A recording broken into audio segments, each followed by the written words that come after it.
My name is Marcia Kim Jackson, and I am a 30-year resident of Hyde Park, Massachusetts. And I consider myself a racial equity practitioner, a change agent. I'm a skilled facilitator and trainer, and a community organizer. I've been so for the last 30 years. Um, but truly, I am an affected change agent. What I mean by that is the problem that I want to solve and work to solve in my community is one that I myself am impacted by.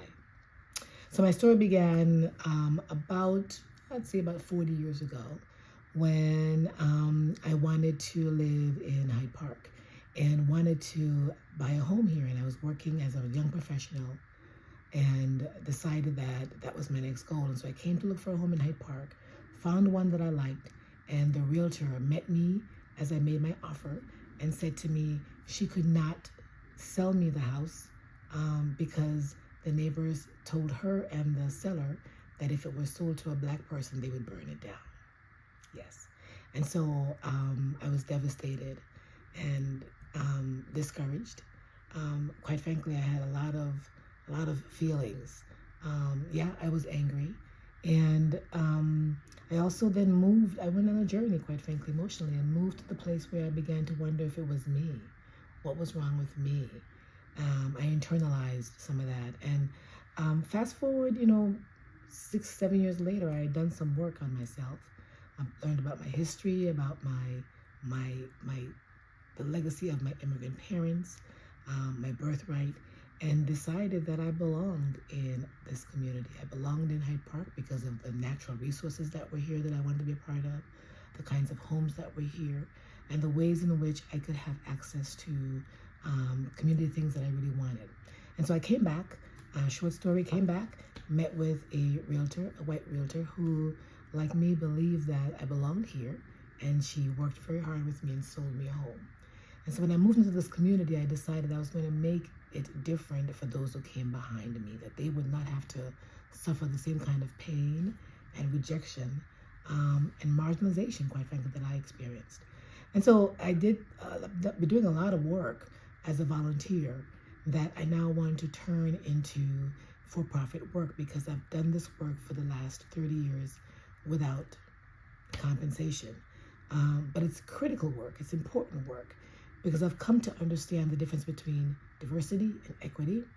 And the fact that I'm a black woman in this community doesn't mean that I have and will continue to have access to things that would allow me to be successful, to the tools socially and economically that would give success.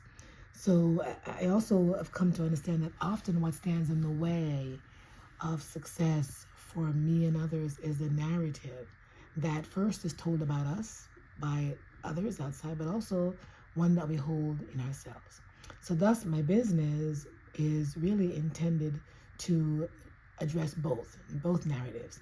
First is to think about telling systemic stories together in Hyde Park that's grounded in shared values that really allow us to convene, connect, and support each other so that we can really create lasting change. I'm a firm believer that collaboration is the center of lasting change. And so we've been siloed as a race, as a community. And so want to shift that work because I know that silos kill dreams. It kills dreams, rather. It stymies success.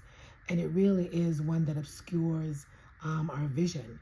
And so instead of, saying I have a dream, I have a vision, we talk about we have traumas and all the things that hold us back. So I believe that those systemic stories will shift us and will shift our community. But also the second piece of that is to change the narrative of people outside of our community.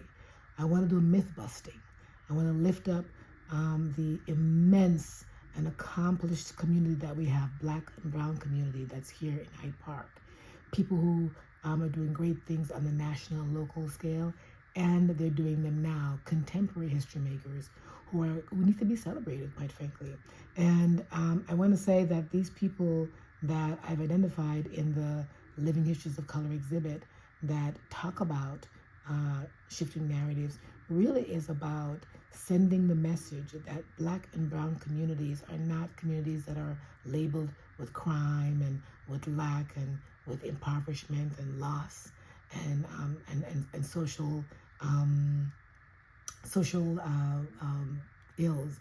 But quite frankly, I want to focus on the more positive narrative of social and emotional wealth, cultural wealth, accomplishment, and really richness that is born out of our history. I want that to be the focus. So the narrative project will do that. And in turn, it will shift not just our thinking as people of color, but also thinking of those who would impose policies and systemic barriers upon us to really see us in a different way and then allow the inflow of what needs to happen in terms of tools to come to us freely and give us what we need. And so I believe that this work being done on a for-profit basis will allow me to give it more time. I have not been able to do that, and to not split my energies and to really create a successful narrative project and a successful shift in the community of all of Boston around what it means to be Black and brown in this community and really in this world.